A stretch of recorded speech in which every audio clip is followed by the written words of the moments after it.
भारत और अमेरिका ने चीन के खिलाफ एक बहुत बड़ा प्रोपेगेंडा किया है। अमेरिका ने अपने 3 बहरी बेड़े चाइना के समुद्री हदूद के आसपास भेजकर चाइना के लिए और मुश्किलात खड़ी कर दी हैं। 3 बड़े जंगी बहरी बेड़े चाइना की समुद्री हदूद के पास चक्कर लगा रहे हैं। ये 3 बहरी बेड़े अमेरिका ने किस वजह से भेजे? चाइना की नई डिमांड क्या है? भारत किस वजह से बौखलाहट का शिकार है? डोनाल्ड ट्रंप और मोदी के दरमियान बातचीत क्या हुई? चाइना के एक थिंक टैंक ने सब कुछ एक चीज से पर्दा उठाकर भारत का मकरू चेहरा दुनिया के सामने लेकर आया है। नाज़रीन ग्रामी, अगर आप भी भारत का मकरू चेहरा दुनिया के सामने अया करना चाहते हैं तो इस वीडियो को ज्यादा से ज्यादा शेयर कीजिए, ताकि भारत किस तरह की प्लानिंग पाकिस्तान के खिलाफ बना रहा है पूरी दुनिया पर अया हो सके। अमेरिकी सदर डोनाल्ड ट्रंप ने 25 मिनट तक नरेंद्र मोदी से बात की। यह दावा चाइना के थिंक टैंक ग्लोबल टाइम्स ने। उस बातचीत के अंदर भारत ने यह डिमांड की अमेरिकी सदर से कि साउथ चाइना सी के अंदर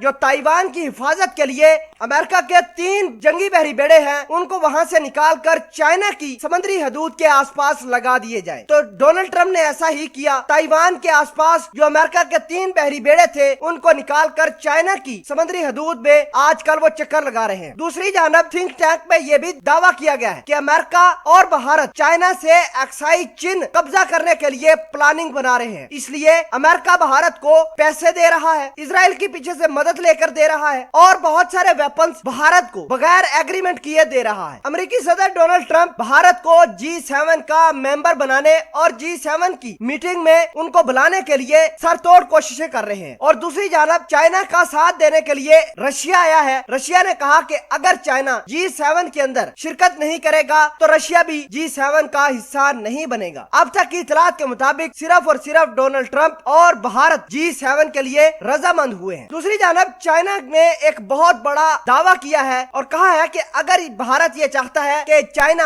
अपनी फौज वापस लेकर चला जाए तो भारत को कश्मीर के अंदर और लद्दाख के अंदर 370 आर्टिकल और 35A दोबारा बहाल करना होगा। भारत को कश्मीर और लद्दाख का असली स्टेटस बहाल करना होगा। अगर भारत बहाल नहीं करता तो चाइना लद्दाख से निकलकर नहीं जाएगा। 1 इंच भी भारत को जमीन चाइना नहीं देगा। इसके अलावा पाकिस्तान की चीनी एम्बेसी में मौजूद प्रेस ऑफिसर जिसका नाम वांग सियांग विंग है, उसने कहा कि चाइना ने लद्दाख के ऊपर कब्जा इसी वजह से किया है कि भारत ने कश्मीर और लद्दाख से 370 आर्टिकल खत्म किया है। भारत आज 370 को बहाल करे, हम लद्दाख से निकल जाएंगे। आपको याद होगा कि 5 अगस्त 2019 को अमित शाह ने लोकसभा के अंदर खड़े होकर जब 370 आर्टिकल को कश्मीर से सस्पेंड किया था, उस वक्त अमित शाह ने यह कहा कि अब वो पाकिस्तान से कश्मीर और चाइना से लद्दाख और अक्साई चीन वापस लेकर रहेंगे। अब चाइना को अया हो चुका है कि भारत कुछ भी कर सकता है। इस वजह से चाइना ने लद्दाख की सबसे ऊपर वाली जगह अपने कब्जे में ली है और भारत नीचे बिलबला रहा है। अमेरिका से हथियारों की सप्लाई यकीनी बनाने के लिए बार बार डोनाल्ड ट्रंप से 25-25 मिनट तक बातचीत कर रहा है। अब देखना होगा कि भारत ने अमेरिका से जो अमेरिका के साउथ चाइना सी के अंदर मौजूद 3 बहरी बेड़े चाइना के समुद्री हदूद के पास लगाकर भारत को कितना फायदा होता है, या फिर चाइना इसका भी कोई तोड़ निकाल कर भारत और अमेरिका का मलिया मेट करेगा।